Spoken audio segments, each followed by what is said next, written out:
That's some new music that you heard on the show. That was from last year's Model, and the song title is Rendezvous. They are an Appalachian band, and part of what an idea that Big John came up with, where we're going to be featuring Appalachian bands, musicians, creators in our intro and outro of every episode here until whenever we decide not to. Yeah, why not? We always said if we're going places, Chuck, we got to bring people with us. But in actuality, it's maybe they bring us with them. So why not use their music that's probably better than our entire production? Well, first of all, I'm offended by that because I do the producing, so I'm gonna just go ahead and take some offense to that a little bit. Okay. A little bit. Right. But with that being said, you are probably right. I'm assuming that they have actual sound engineers for the most part. Well, look, listen, if you're okay, all right. Shots fired. All right, I get it. What I'm saying, I Chuck, get it. Chuck, Actual sound engineers. All right. Okay. What I'm saying is either one of two things. I don't really know what I'm saying, but it's one of two things. It's either one, our production's terrible, which that could be what I'm saying, or two, I could be saying that you need to add sound engineer to your resume. I think that you're trying to dig yourself out of a hole full of shit, but I'm going to let it slide this time. I ain't ever dug in my life. So. Well, fair enough. I do want to start, though, this episode with probably the most important political news of the past week. I'm assuming people have heard this. People have heard this. I mean, if they haven't, you've been living not under a rock, but under the Earth's crust, because it is impossible for you not to hear about this. John, hello. Breaking news here. You heard it here first. Hopefully not on Appodlachia.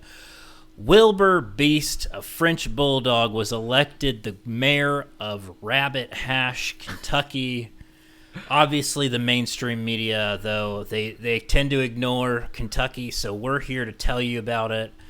John, your reaction when you heard this news, I'm assuming you had a lot of thoughts, a lot of emotions. I mean, it was a major This is a true upset. story. True story. Going into this, okay, I know, and this is on us. We skipped this whenever we did our election. Yeah. But in my notes, I didn't have Wilbur winning. I had the incumbent winning. Yes, which was Mayor Bryn. He was a pit bull. Yeah, I had him winning by a landslide. True story. I had this him is winning not by a joke. landslide. I saw the polls, Chuck. The polls showed me that he was going to win. But the polls were wrong because it looks like Wilbur may be doing the same thing that the Democrats are doing. And just bringing in losing a bunch ballots. of House seats, but losing a bunch of House seats and winning the presidency? Bringing in all the illegal ballots. Son of a bulldog. Son of a French bulldog. French. Well, see, there you go. That's the other thing is the French. Foreign interference with this election. You're telling me that Rabbit Hash, Kentucky does not make you be American born to be their mayor? That was a convoluted question, but I think the answer to that is no. Wow. But look, I mean, this causes a lot of concern, I think, a little bit, because the runners-up were Jackrabbit the Beagle and Poppy the Golden Retriever. Ain't nothing more American than a Golden Retriever. Yeah, I'm surprised that he didn't poll better. Yeah, well, he's busy eating bacon strips, I think. But all kidding aside, we congratulate Wilbur Beast. What an upset victory. Ousted the incumbent, something that nobody saw coming even on this show. And again, I will emphasize, this is not us riffing. This is a true story. This really is. It did happen. And I want to read this quote to you, John. This is so perfect. It said, organizers claimed to have run the, quote, only honest election in the country, end quote. The town trades votes for cash in the mayoral election that traditionally goes to the dogs. Trades votes for cash, but is the most honest one. Or euros. Right. That's right. All right, Wilbur, I see you. It does. This is, again, I think the most important election nobody's talking about, but we're here. This is why we're here. This is why you listen. Yeah. Y'all said cover the election. Well, we covered it. Asked and answered right there. Yeah. I mean, in all seriousness, though, we will cover some more of the election on this show. See you in 2024. Or 2021 if you're Virginia. We got a governor's election. There you go. True. We will talk a little bit about the election, though, in all seriousness, coming up. And it won't be the whole episode, but do have to address some of those things. But first, announcements. New Patreon patron shout out. John, the name. The name is going to be the username this time because I don't actually know this person's real name. They are going under a pen name, as you will, Skypaws. Now, this very well could be this person's real name, and if so, you owe your parents a thank you. But it's probably not. So we're just going to call you Skypaws for now. But and hopefully we figure out who you are. We do owe Skypaws a thank you. Skypaws, yes. Appreciate the support. Mothman True Believer level support. Really appreciate it. Fantastic. And for Skypaws, as well as all of our other patrons, you get an exclusive segment every week. This week, we're going to be talking about the Four Seasons landscaping press event that the Trump campaign held and drawing upon John and mine's expertise at event planning for political campaigns to see what went wrong. It's a great breakdown, I can promise. It is special. It's something. It is special. It's sure as shit is something. For sure. Well, and as I mentioned, we will be talking a little bit about the election, recapping that today before getting into the meat and potatoes of this episode. But if you're sick and tired of election coverage, I will have in the show notes timestamps, so if you really want to skip that, you can. That is a courtesy to you because we love our listeners. We hope that you don't skip it, but wanted to give you that option because we care that much. And last but not least, John, this is something that I want you to speak to because I know that you're familiar with it, but we are going to put a link in our show notes as well to the GoFundMe for our local restaurant, Fayetteville, West Virginia, called the Secret Sandwich Society that suffered a very awful tragedy this past week or weekend. Their business burnt down or had some severe fires that caused the business to close. That GoFundMe is going to the business itself, but also the employees that work there. Really important. John, I know that you're familiar with those. Yeah, I mean, it's a place that in West Virginia people travel to as a destination. I think I told you this story before, but my boss and I were just talking about this the other day, that he literally booked a Airbnb right next door so he could eat there a few times while he was visiting. And unfortunately, the day he was going is the day that it burnt down. He did still go, but obviously a little bit sadder on that instance. And it's a sad situation overall. Hopefully, everybody can kind of get together, raise enough money, and at least help the staff and the rebuild maybe. Yeah, for sure. So if you have a couple bucks to toss their way, I'm sure it'll go a long way to helping those people out. But with that being said, John, aside from Wilbur Beast's election, I mean, obviously very historic French Bulldog, mayor of Rabbit Hash, ding dong, the dick is done, John. The Orange Menace out of the White House, not just a prick, but the whole fucking cactus, and he is out of there. Thank you, Jesus. Joe Biden elected president. Your thoughts? Right off the top, I have never been more excited to see a president put scientists on a task force that involve a pandemic. I never thought there'd be a day in my life where I had to look at all 9 members of a scientific task force and make sure that they're all doctors. I never thought that. Science is important, and we thought that we would never really have to say that. Was kind of self-explanatory, but the past 4 years we've all learned a lot. And that especially, I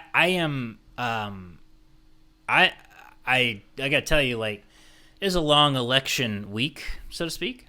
Really, almost literally a week. And we did a live stream the night of, obviously, a great live stream.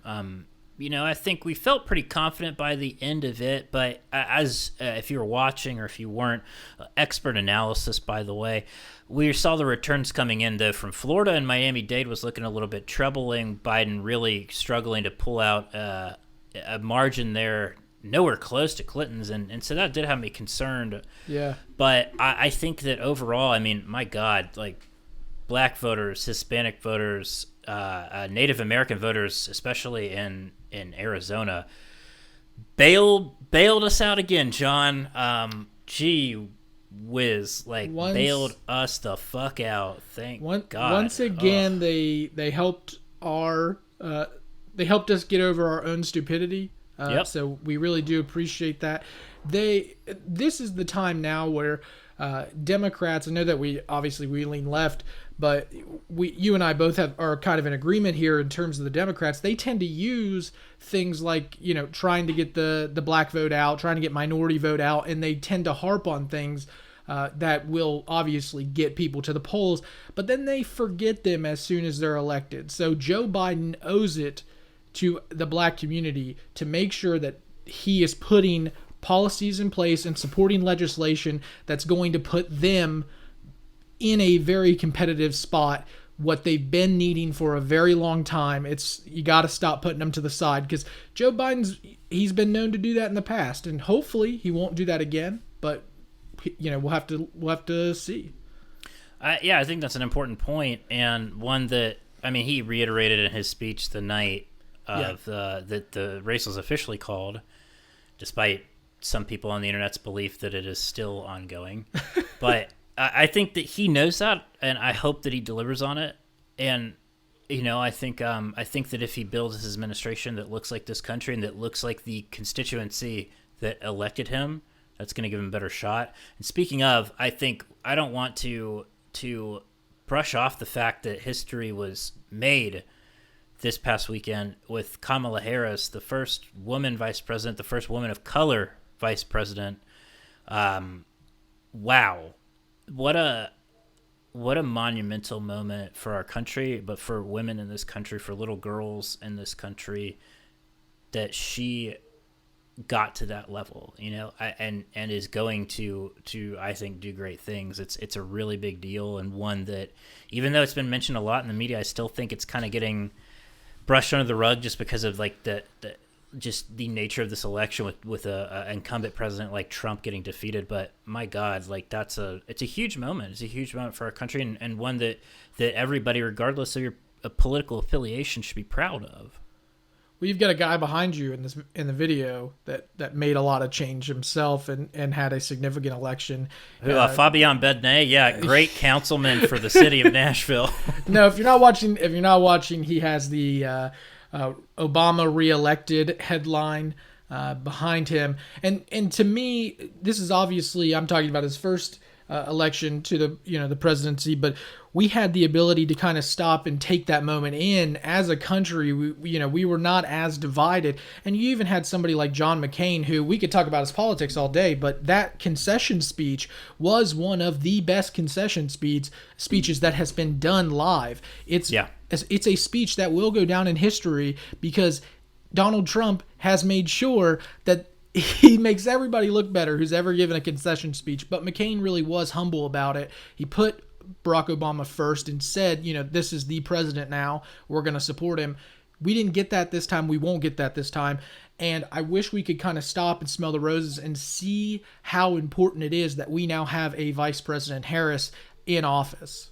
Yeah. It's really shameful that we can't. It's really sad.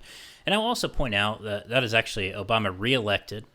And that newspaper you can't really see in the view here, but it is the Detroit Free Press.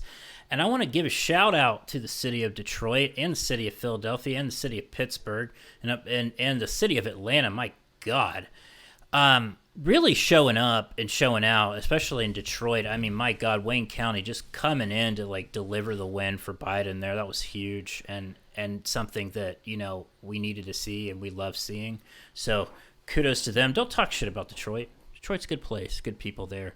Just like we say, don't talk shit about Appalachia. Don't talk shit about Detroit, because the D knows what's up.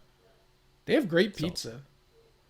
They have great pizza. They have great people. They've got a great white rapper named Eminem, Marshall Mathers. Do you know how they make their pizza? They use old pans from the automobile industry, and they're like blue pans. That's how they make them. Little known fact. That's going to be another segment called Fun Facts with Big John. I only know that because I watch the Food Network. Well, that's special. I do want to point out, though, like, now that we're talking about this, I think it was historic in its own right. Fieri. No, I was kidding.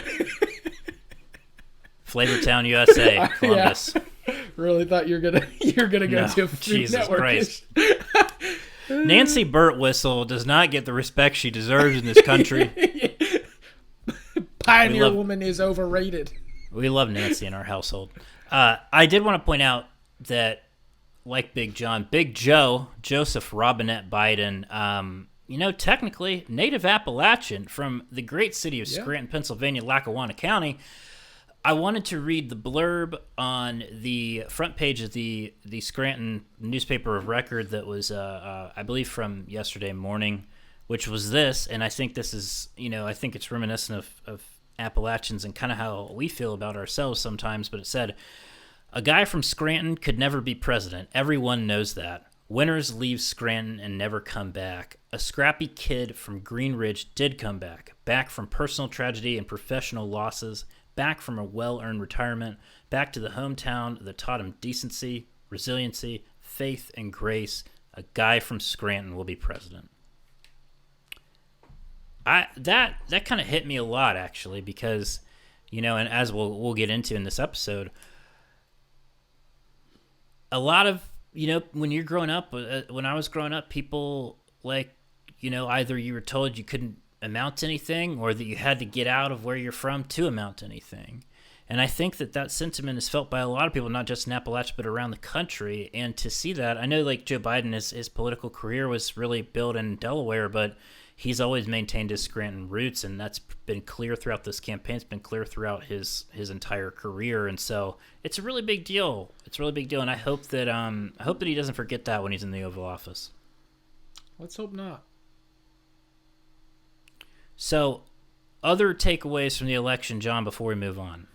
Big thing, obviously, Jim Justice reelected here in West Virginia. Republicans now have a massive supermajority in West Virginia. I think Sean Fluharty said it best.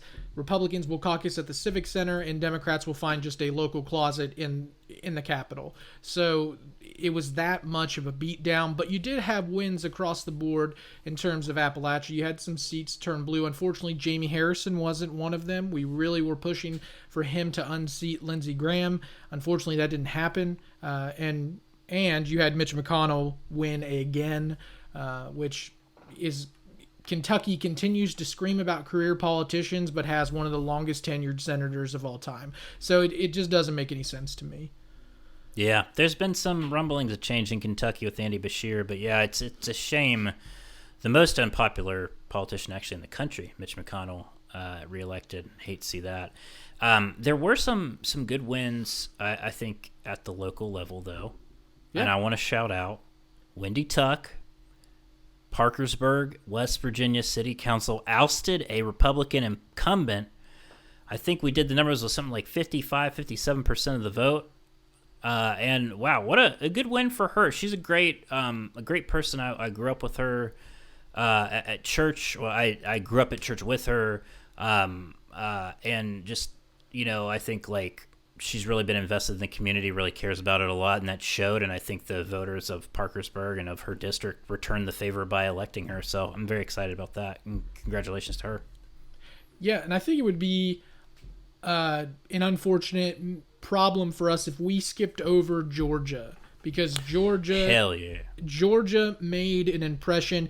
It allowed people to see that Appalachia is changing. If Georgia can turn blue, any state in Appalachia can turn blue. I promise you. It takes hard work. Stacey Abrams worked her ass off. Everybody at the level that she was at worked their ass off to get people to go out and vote. You said it.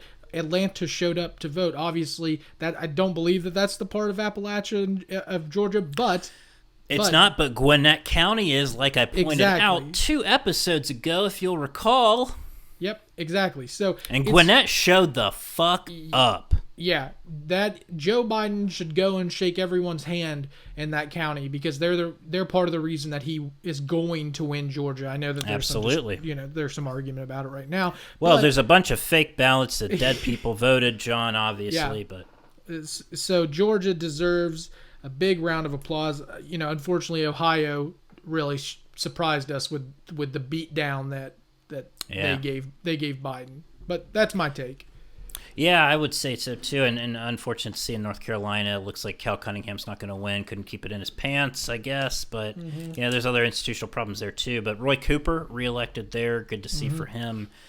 It was I think Appalachia has a lot of work to do, which obviously we'll get into. But Mark Warner reelected in Virginia. Good to see that too. And Pennsylvania, I actually before we get off this, Pennsylvania, not trying to take a victory lap here, John, but again, as I pointed out 2 episodes ago on this show, Lackawanna County and Erie County. Did I say that or did I not say that? You are currently running and you just reached the halfway point. You're like, but I'm not running a victory lap. Running a victory 3/4 of a lap. Yeah, no, I said what I said was so goes Erie County, so goes the state. Hillary Clinton lost Erie County in 2016. Joseph Robinette Biden won Erie County in 2020. You really like saying his full name. I love it because Robinette's a great middle name. It's a fantastic middle name. And that's, the story that, Scranton Joe came to play ball is Scranton versus Park Avenue. Scranton wins every time. And the people like Connor Lamb, they're reelected too. So it shows that centrist Democrats can play ball, and we should let them play ball. Yeah, I think that's my takeaway. But last thing I'll say on the election, we can move on. But Democrats did struggle in the House. They didn't get enough in the Senate. We could still make up some way in Georgia for the runoffs, but there's a couple of disappointments there. But in the House, there's some work to be done. I think there's going to be a lot of debating about what harmed some of those Democrats in difficult Republican districts. I know Abigail Spanberger in Virginia had some thoughts about that. AOC had some thoughts about that. I just personally don't think that we necessarily have enough of the data yet to really make some proper assumptions, although I'm trusting that Abigail Spanberger knows her district very well. But I think there's going to be an internal debate among the party about some of the progressive messaging, which I think is a good debate to have. So more on that. But that was, I think, a disappointing result for Democrats because they lost a couple of pretty key seats with some great members there. Abby Finkenauer, one of them, and Debbie Mercarsel-Powell in the Miami-Dade area, another one. But I think there'll be a lot more work to do there, and I think that what it really resolves in is we have to do better in rural areas. Democrats have to do better in rural areas. We've talked about that on this show so much. At the national level, the reason you're seeing a lot of this, in my opinion, is because at the national level, you're seeing that the party has moved away from Appalachia. It believes that it cannot win this region, so it has now started to focus elsewhere, and that's why you're seeing that these seats are continuing to flip back to red, even though that some of them had just flipped blue. It's one of those unfortunate things that it's going to continue until the party at the national level at least starts to say, okay, we can win there, but it takes a lot of hard work, and they have to start actually wanting to put that work in and creating trust within the people of Appalachia and the Democratic Party, because that's currently non-existent. That is key to this region, is trust. If you don't have trust, you will not win Appalachia. And at this point in time, that doesn't exist.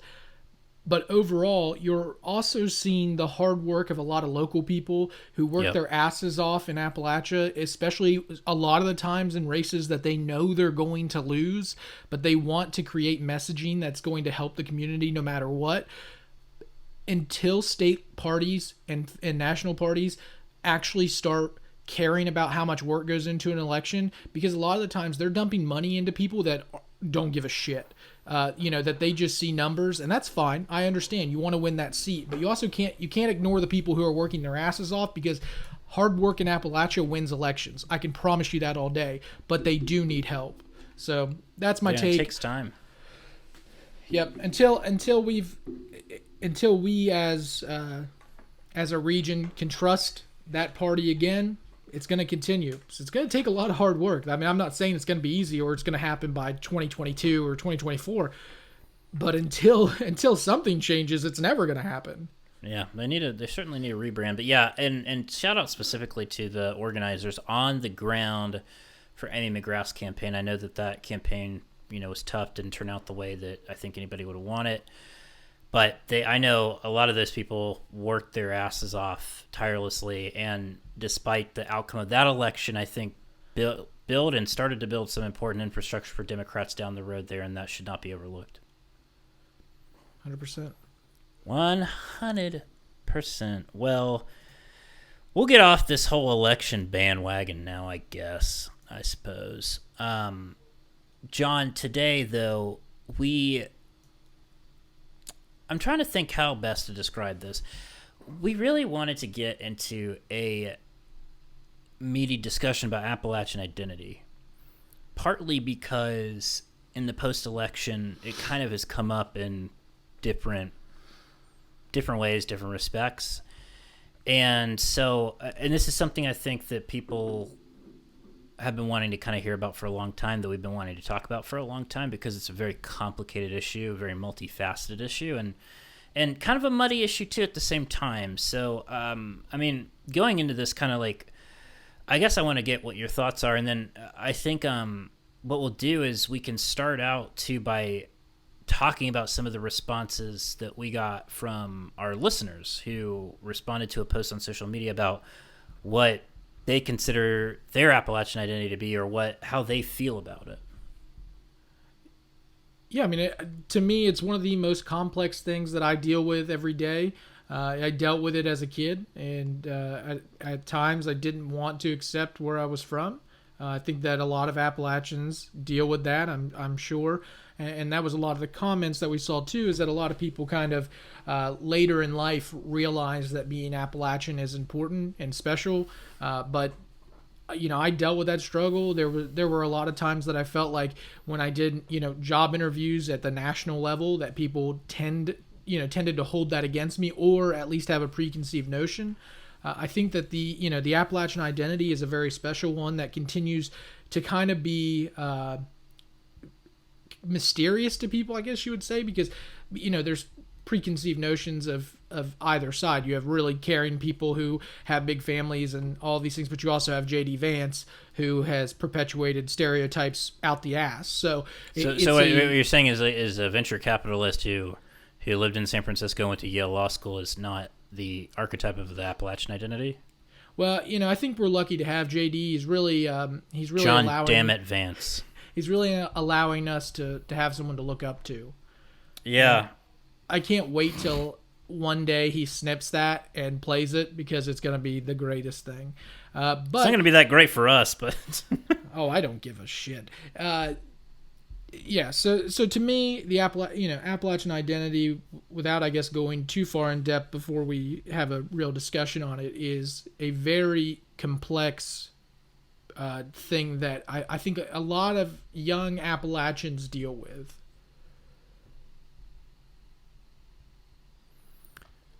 Yeah, I completely agree. And I think, well, let's start by reading some responses, and then we can kind of get into our own experiences, I guess.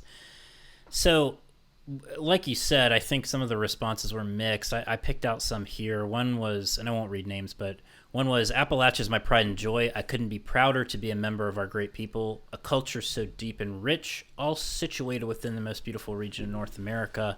It's a place and a people I would quite literally lay down my life for if it ever came to it.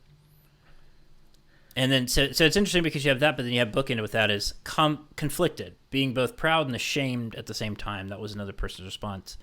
And then one that I found, conflicted actually was a word that came up quite a lot. One response, I honestly take deep pride in it. I feel like a defender for truth and nuance about the region. Yes, there are things that need fixed, but I feel like the deep love that the people have for the land and community is unparalleled. Not currently there, but I dream of coming home. And then the last one I picked out was conflicted, period. Growing up, I was pressured to better myself so I could get out of here while I had the chance. It's a constant internal battle between knowing I could take my trade elsewhere to make an even better life for my family and not wanting to abandon my home.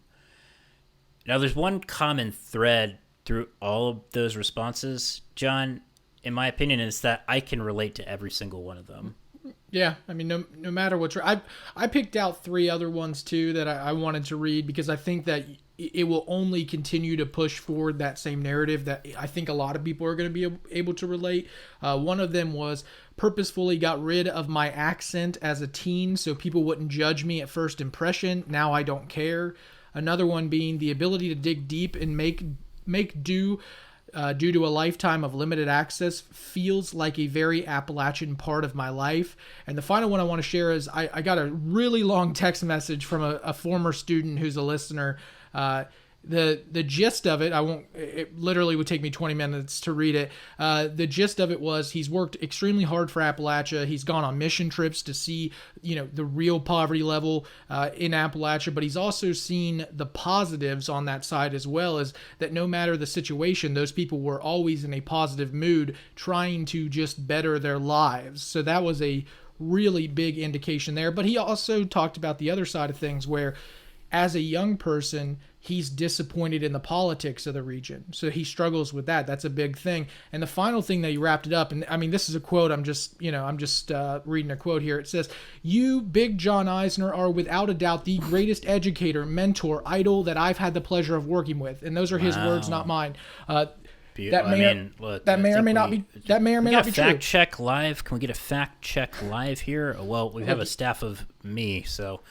You can't prove me wrong, so jury's out on that. I didn't have a class with you, I guess. So yeah, I did. I on Rate My Professor though, you were like a 3.5. So I got one bad rating and it crushed me. It was like every day was like the damn Apple Podcast or Facebook. When I look at Facebook and I see we have a 3.7 out of 5, that's my Rate My Professor because somebody didn't like me. It was rigged. It was rigged against me.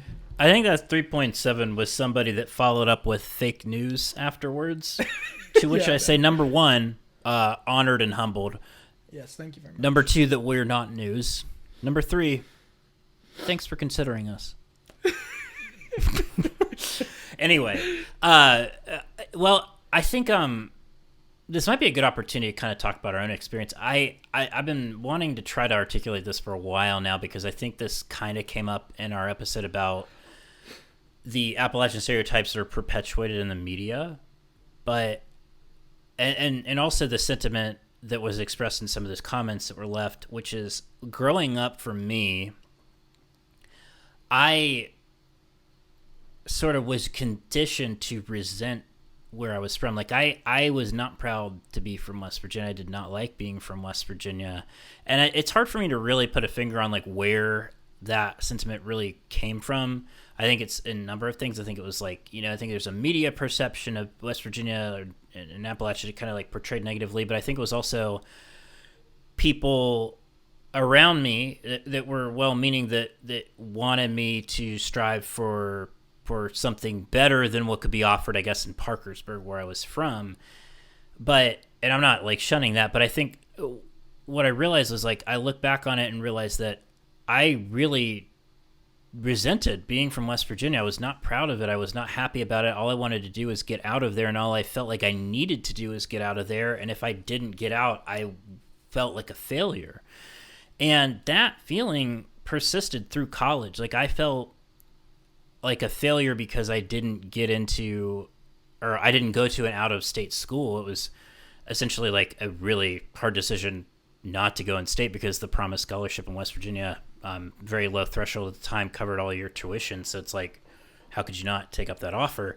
So I went to WVU and then Shepherd, and but I still like, I was like, well, I have not gotten out of West Virginia. I haven't seen the world. I'm stuck in this place that's no good for me. Like these were legitimate feelings that I had, and thought that it was a bad thing to be from here, and thought that it was something that I should be ashamed of. And it wasn't until after I left, after I went to law school up in Michigan, that I finally started to realize and kind of look into my identity and where I was from a little bit more and understand that it's actually quite unique to be from Appalachia and especially to be from West Virginia. It dawned on me when when at MSU at Michigan State, they put out like a sort of a demographics like of their whatever class you're in. So it'd be the class of 2015 of like where all their students come from. So like, you know, it was like 50% was like from Michigan, a bunch from Texas, all this other stuff.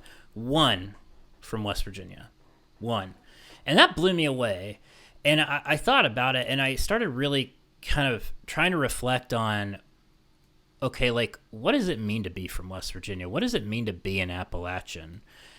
And as much as I dislike the politics of the region, I still do, and it's still upsetting to see kind of how it's trended in a way that I think is negative to what it should be and what against the interests of the region.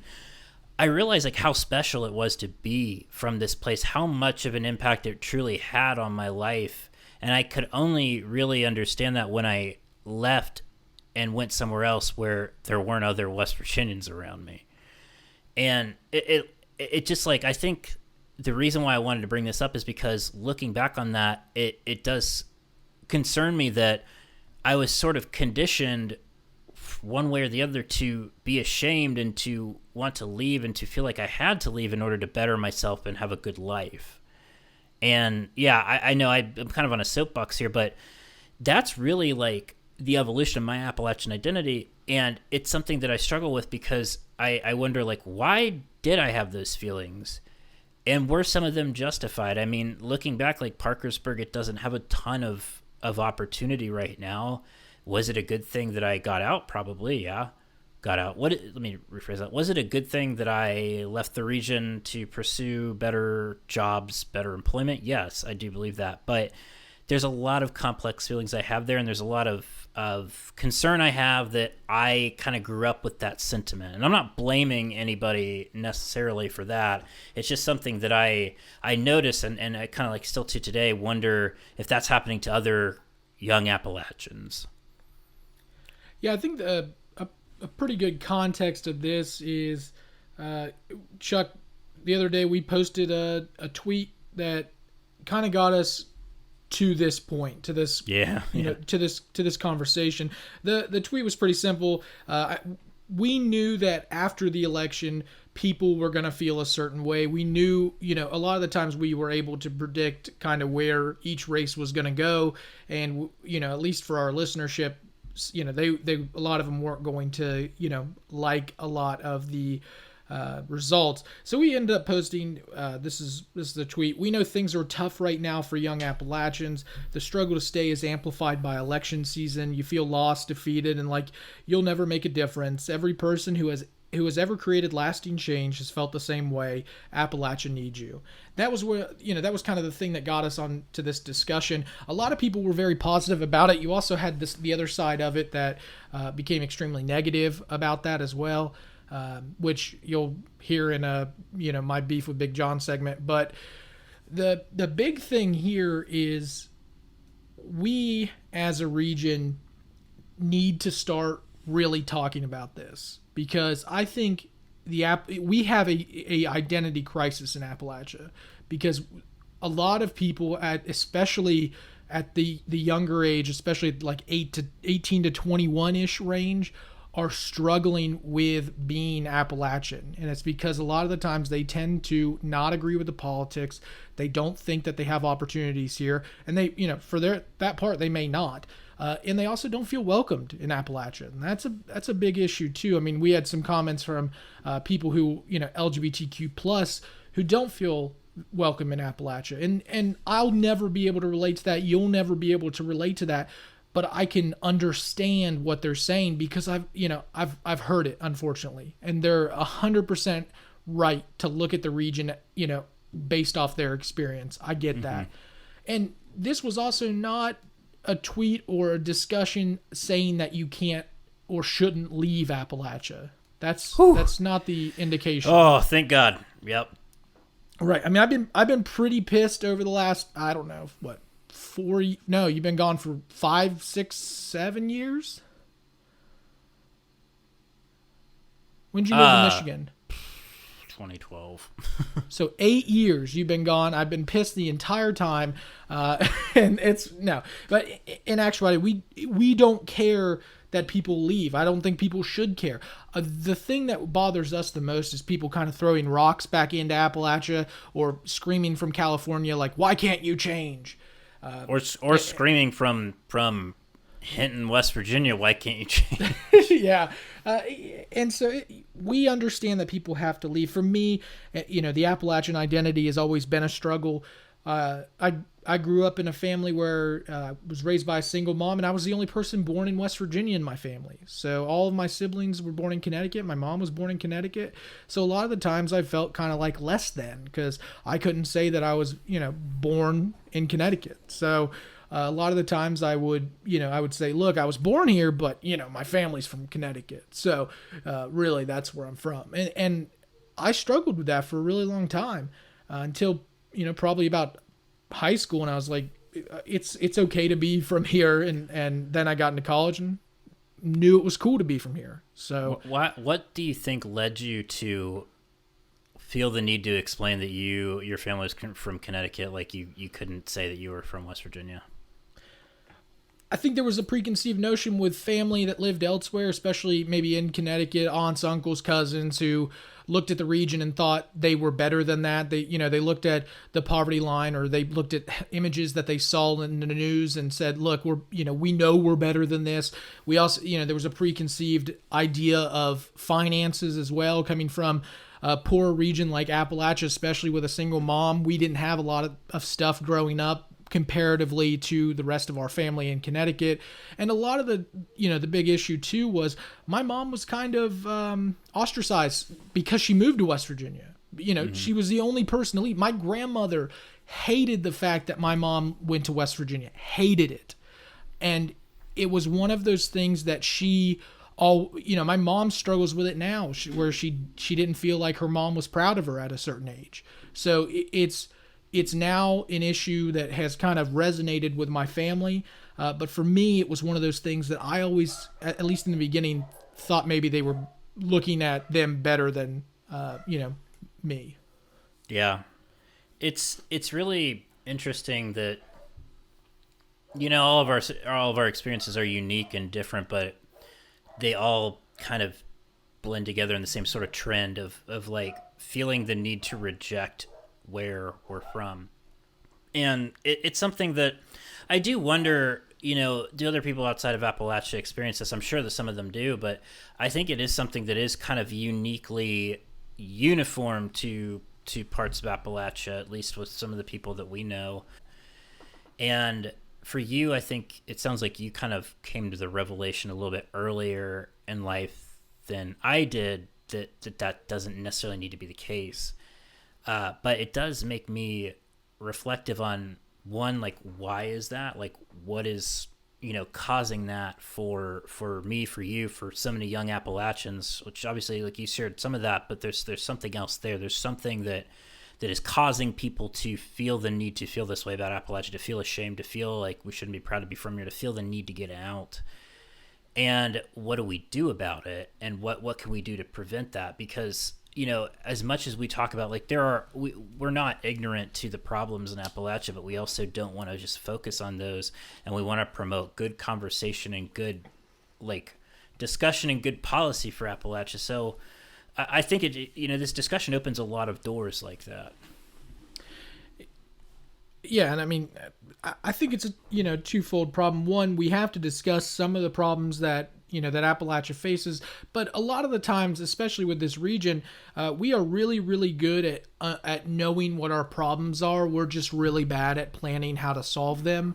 That tends to be one of our problems in terms of a region, because we don't work well together. It's just a fact. We have an entire commission named to us, and we still don't work together. It makes absolutely no sense. The reason why that commission was created was to, at one point, try to help the region and to get them to work together and to get them to better themselves.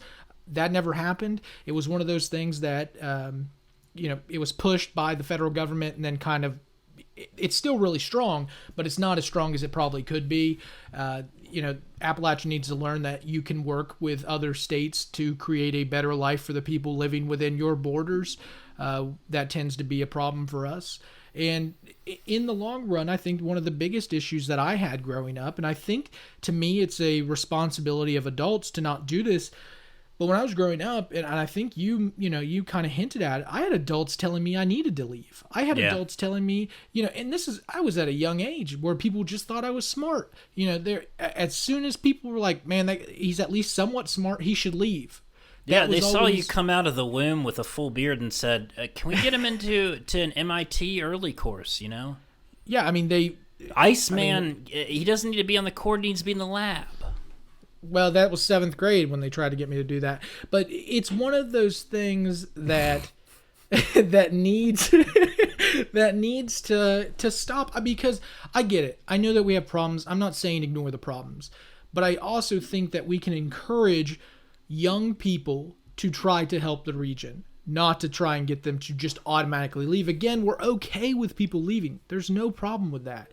But also, we have to support the people who decided to stay or who moved away and are still trying to help the region.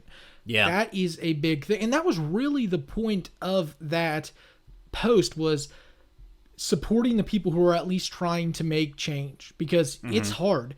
It's hard to constantly, it's like getting into a fight with Floyd Mayweather every day and just getting beat to death and knowing that tomorrow you're getting back in the ring. That's what it's like to try and help Appalachia some days. And that's knowing that he's 2 feet shorter than you and can still whoop your ass, it's just frustrating. Right. And it's one of those, it's kind of like Groundhog's Day. I mean, that's what it is. It's like, I wake up, I try to help Appalachia. Sometimes it works, sometimes it doesn't. But guess what? I'm waking up again. I'm doing the same thing over. I think people deserve support who are trying to help the region. And that was really what the post was about. It was just to essentially allow people to have an open, honest discussion about what they were doing, the projects they were working on, and to show them, or at least tell them, that there were people rooting for them. Yeah. You brought up an interesting point earlier about like the adults telling you that you needed to leave or you need to get out. And that was my experience too. I did want to build on that because I think, like, at least for me, I don't want to speak for you, but it came from like a well-meaning place, right? Like it came from like they wanted the best for us. And that's part of, I think, what I struggle with too, because obviously, like, I did leave, but if you like, I think it's a hard balance, right? Like, are you going to tell someone, like a kid growing up, that they need to stay in Gilbert in Mingo County, West Virginia, and stay there when you know that, like, there's such little job opportunity there? And that's not dunking on Mingo County. I love Mingo County, but it's just, like, it's reality. Same with Wood County, honestly, like, to a certain extent with Parkersburg, and same with, pretty much all the 55 counties in West Virginia. And so that's a struggle, and it's hard. It's a hard thing to really balance. But I think the point of this, though, is that we want to create a space where even if you have left, that you can still help the region, and that help is still both encouraged and desired. I think that's been my approach, obviously, because I did leave. But we want to be able to encourage that from people that do feel like they need to leave, or that do end up leaving the region, because even though you don't live here, you can still help make Appalachia a better place. That's, I think. Oh, go ahead. No, go ahead. I think I was just gonna add is, like, I think that the statement that you put on Twitter was misinterpreted to make it sound like, I think it was misinterpreted, and people thought that we were saying that you had to stay in Appalachia. Right. That's all I mean. And I think I should clarify what I mean by it's the responsibility of people not to talk to young people like this. It's not the fact that I'm saying don't tell them that there are better opportunities elsewhere. My thing is, don't socially program them to hate Appalachia. There you go. That's a perfect way of putting it. That's my issue is humans are a lot like computers. Once you tell them something over and over again and write code, it's really hard to replace that code. The big problem here is I can tell you from the age of 5 where people said, where do you plan on going? It wasn't like, what do you plan on doing here? It was, where do you plan to go? And that's fine. I think that is an honest and open discussion that people need to have. But to tell a 5-year-old or a 6 or 7, somebody really young, that the place that they live is not good enough, one, it really hurts in the long run whenever you get to that age where you're like, should I stay or should I go? And it makes people feel less than. I mean, I struggled with that because of that, because I thought, why the hell would my mom bring our family here if it's such a bad place, The fuck, Mom? Maybe my grandma is right, And so like that's the little things that I think adults, they tend to present their problems to their kids and what they grew up doing or hearing. And they keep pushing that on their own kids. And I get it. It's tough. I don't have kids. I can't relate. But I think the goal is always to try and make your kid's life better than what you had. So that may even be why people do it as well. Well, and I think kids at such a young age, I mean, that once you start instilling a lesson in them, it's going to stick. Right. And I just remember, like, too, even like people telling you to get out, but other people, I just remember a person that I knew growing up, their mom, I won't specify their mom, their parent, who wasn't from West Virginia, they had moved to West Virginia like a couple of years before. And I remember talking to them like in a discussion about where I want to go to college. And I told them, I was thinking about Emory University in Atlanta. And they kind of laughed. They're like, you're from West Virginia, though. You probably won't ever get into there. And that that kind of stuff makes you feel like absolute shit. And obviously it's not true. I mean, but it's those things where, like, if you already have that, what was the term that you used to describe it? Programming. Social programming to hate or dislike Appalachia, that only reinforces it. So I agree. I think it's a huge problem, and it's one that, we need to be encouraging better dialogue when it comes to that.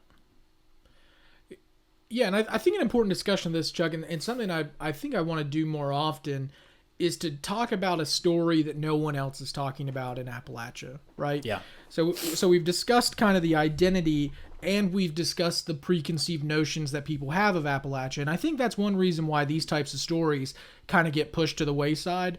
But there's a really interesting story happening in Appalachia that I haven't really heard a lot about, and I think it is one of the most Appalachian things that I've ever heard of. It's awesome. So for the past 24 summers, Eric Andrews has led a group of 40 to 60 high school students who volunteer with the Appalachian Service Project. It essentially is helping make homes like warmer and safer and drier for Appalachian families. It's a lot of really, really good work. And so what he does is he rides across 10 states, thousands of miles on his bike, leading people at a different time. They're all from the different parts of the region, and he's raised $60,000 to help this organization. He has rode, Chuck, 3,351 miles across 10 states. Damn. That's insane. It's a story no one has talked about. Unfortunately for right now, they've had to cancel a lot of his trips because of this, but because of coronavirus, from the pandemic. But from what I hear is I think he's still doing some of the riding. He just can't do it as a big volunteer group. But he has raised $60,000. He has rode 3,351 miles and across 10 states. That's insane. Sorry, I keep yawning as soon as you're done. That's awesome. That it also, makes our, pithy $200 that we raised for Second Harvest Food Bank look kind of pathetic in comparison. So really big shoes to one up there. No, that's fantastic, and you're exactly right. I think that, often we touch on subjects that tend to be a little bit more negative on this show, and with good reason. It's not that it's unwarranted, but it is always important to kind of draw back to those positive stories about those people that are doing the good work to make change in the region, because that's, like, at the end of the day, that's what we really care about. That's what we want to see. and that's something that it sounds like one kid just took it upon himself, and that's incredible. Not a kid. Sorry. But one guy, what one proud Appalachian did, and that's incredible. Yeah, so it is. It's a really good thing. And before we wrap the discussion up, Chuck, I found a quote from Catherine Ledford. She's a professor of Appalachian Studies at Appalachian State University. And I think now that we are leaving the election behind, we should at least reflect on it. And I think that she puts it in a really good perspective, and I think a lot of people can understand this. The region in some ways functions as a scapegoat, and I think we saw that with the reaction to the election of Donald Trump. I think it's just an example of how Appalachia functions in the national narrative, a place of differentiation, and as a place of, in some ways, blame.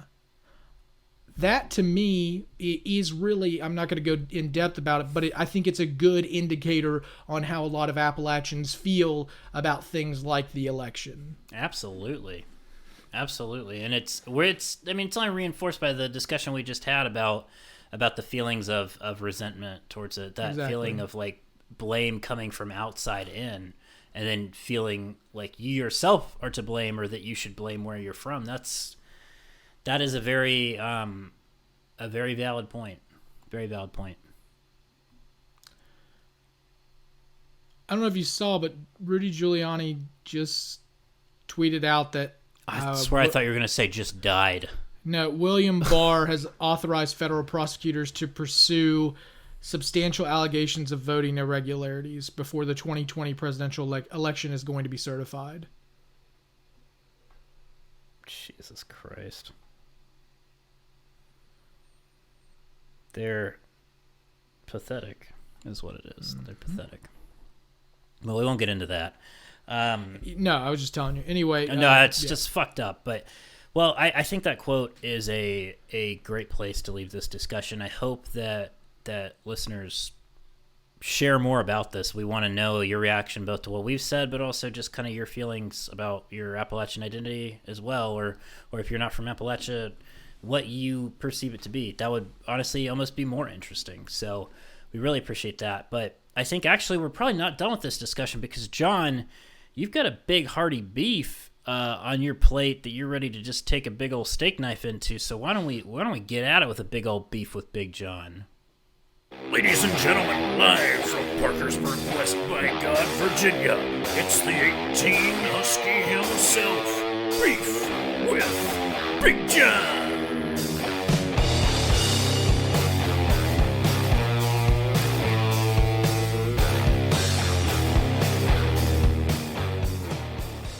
So I wanted to make this one related. I didn't want to go out on a limb too far, because I think it's a good wrapping point for this episode, and it relates back to some of the things Chuck and I said. A lot of the times at least on social media, we get the sense that there are people who don't like some of the things that we say, right? They can be conservative or liberal, or they could think that we're just total dumbasses, and that's fine. But then there are times where I take offense to some of the things that are said. And this happened the other day, and I don't know if this person listens to us or not, but if they do, I was going to write out a really long reply, but I figured, hey, why not use my segment to do it? There was a tweet, the tweet that I read to you in the beginning of this episode, it was retweeted by a person, and it was retweeted saying, imagine saying this to someone in an abusive relationship. The context of this being, I'm assuming, that they believe that people are in an abusive relationship with Appalachia, or vice versa. They're creating context by saying that we would say this to an individual in an abusive relationship. I have a couple problems with this. First off, I hate when people use these analogies, because to people like me, it's real life. I grew up in a household filled with domestic violence. I don't like when people use these analogies, because they're not true. And to me, they tend to downgrade people who have lived through these things.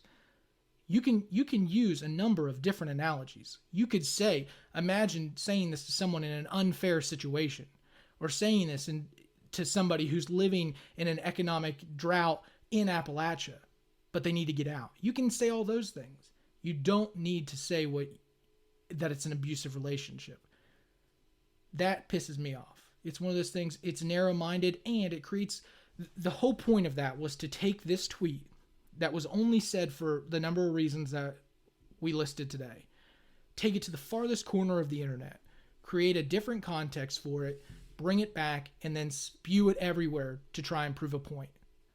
We dealt with that before. I don't care about that. Besides that, the other problem that I have with it is this tends to be the way of thinking when people look at our region. They just write us off. And to see people who are, I think, from the region saying these things, to me, it's self-defeating. It proves that person isn't working towards a better Appalachia or a better region. It's one of those things that continues to make me question what people want with the region, because it's almost like you want a brand new car, but you don't want to work to be able to pay for the loan. That is part of a massive issue that we face across the region. There are people who are working really hard and, quite frankly, should take offense with tweets like that. I know that it's somebody who thinks that they're proving a point, or maybe they have good intentions, but to me it was an ignorant thing to say. It was something that we see far too often, and to me it brings no substance, no context, and no actual remedies to the table. If you're gonna talk about things Chuck and I say, that's fine, but at least create a competing argument. Tell us why we're wrong, or tell us why something won't work, or just say anything better than what that terrible analogy was. We've also been really open about saying, hey, it's okay to leave. Like, it's okay. We understand. Yeah, I certainly never torched the idea. Yeah, I mean, I know I'm making this into a beef. I know that this person has probably never listened to an episode. They're probably not listening to this episode right now. But overall, I know that other people deal with this too, Chuck. It's not just us, right? We're not special when it comes to these things. But I think it's good for us to have this discussion, especially with listeners, and say, it's okay for people to leave, and it's okay for you not to leave. Or if you did leave and you're working towards a better Appalachia, hell yeah, that's great. And it's okay even to leave the region and just be done, and to just disconnect. That's fine too. The big thing here is support the people who are trying to support the region, no matter where they live. That does not matter. Where you're domiciled does not matter. And I learned domicile in law school, so you know it's true.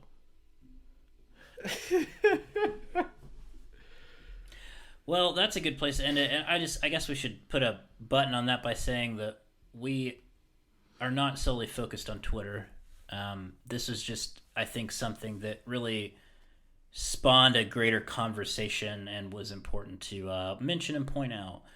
So, with that being said, thank you all for listening. Follow us on all the social medias, Appodlachia.com, Appodlachia@gmail.com if you want to email us hate mail, or you can just DM us hate mail too. That's always fine as well. And we'll be back next week, and have a safe and wonderful election day week in Africa.